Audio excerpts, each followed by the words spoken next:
उनके दिल में एक आग जल चुका था, पढ़ने लिखने का हौसला जल चुका था। तो उनके हौसले को जो ज्योतिराव फूले उनके पति थे, उन्होंने उनका सपोर्ट किया और उन्हें पढ़ाया लिखाया। अब पढ़ने लिखने का उस समय समाज में जो स्थिति और परिस्थिति थी वो इतनी अच्छी नहीं थी कि वो घर में पढ़ पाती।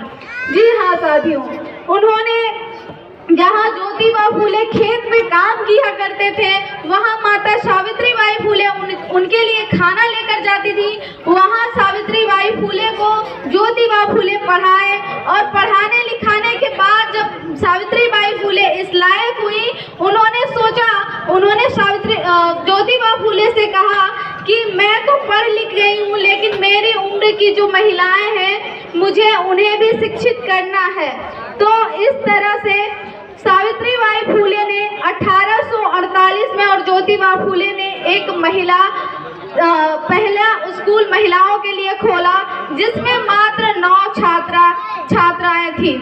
तो साथियों, इस तरह से महिला सावित्रीबाई फूले जी ने जो महिलाओं के लिए जो ये शिक्षा का अलख जगाया है, ये वाकई अपने आप में एक बहुत बड़ा सवाल है। जो जिस तरह से उस समय में जहां महिलाओं को जन्म लेना अभिशाप था, जो दूध पीती प्रथा थी, महिलाओं को दूध में डुबोकर मार दिया जाता था, माता सावित्रीबाई फूले जी ने महिला शिक्षा के लिए तो अलग जगाया ही, उनके लिए काम किया ही, लेकिन अपने पति ज्योतिराव फूले उनके गुरु भी हैं ज्योतिबा फूले, क्योंकि जिस तरह से हम सबको एक टीचर की जरूरत होती है, वो टीचर उनके पति हस्बैंड उनके बने ज्योतिबा फूले और उन्हें पढ़ाया लिखाया। उनके साथ मिलकर जो सावित्रीबाई फूले जी ने स्त्री शिक्षा के लिए काम किया, लेकिन समाज के ऐसी कई सारी कुरीतियां हैं जिसको मिटाने का काम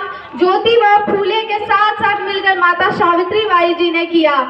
जिस तरह से कि बाल विवाह जो था, वो बच्चों की कम उम्र में लड़कियों की शादी करवा दी जाती थी, दासी प्रथा था और विधवा विवाह निषेध था। जी हाँ साथियों, मैं बताना चाहूंगी कि उस समय अल्पायु में ही शादी हो जाती थी, विवाह हो जाता था, जिस वजह से कि बहुत सारी बालिकाएं विधवा हो जाती थी और उनके साथ जिस धर्म में उनका विवाह होता था बचपन में, उसी धर्म के अनुसार उनका बहिष्कार कर दिया जाता था, उनका मुंडन करवाया जाता था, उनके बाल निकलवा दिए जाते थे।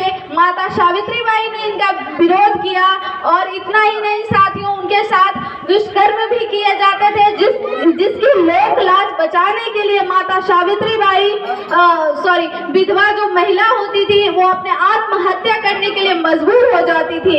इसी तरह की एक और बात है जो कि ब्राह्मण महिला काशीबाई थी, वो विधवा थी, लेकिन वो प्रेग्नेंट हो चुकी थी, जो कि अपने लोक लाज को बचाने के लिए आत्महत्या करने जा रही थी। तो माता सावित्रीबाई फूले और ज्योतिबा फूले ने उन महिला को अपने घर में आश्रय दिया, उनके जो बच्चे थे उनको अपना दत्तक पुत्र बनाया। सावित्रीबाई फूले और ज्योतिबा फूले के उनके कोई बच्चे नहीं थे और उनके जो काशीबाई थी, उनके बेटे को अपना दत्तक पुत्र बनाया और फिर उनका पालन पोषण किया और उन्हें इस योग्य बनाया कि वो डॉक्टर बने और समाज के कल्याण हेतु बहुत सारे काम किए। जी हाँ साथियों, जिस तरह से समाज कल्याण हेतु माता सावित्रीबाई फूले जी ने अपना योगदान दिया है और वो अपने जीवन के अंतिम समय में भी प्लेग की महामारी के मरीजों को उनका काम करते करते वो भी महामारी से संक्रमित हो गई और 10 मार्च 1897 में उनका निधन हो गया। ऐसी महान क्रांति ज्योति सावित्रीबाई फूले को हमारा शत-शत नमन, शत-शत वंदन, धन्यवाद। मैं अपनी वाणी को इसी के साथ विराम देती हूँ। Thank you. इन्होंने बहुत अच्छा मार्गदर्शन दिया, इनके लिए बहुत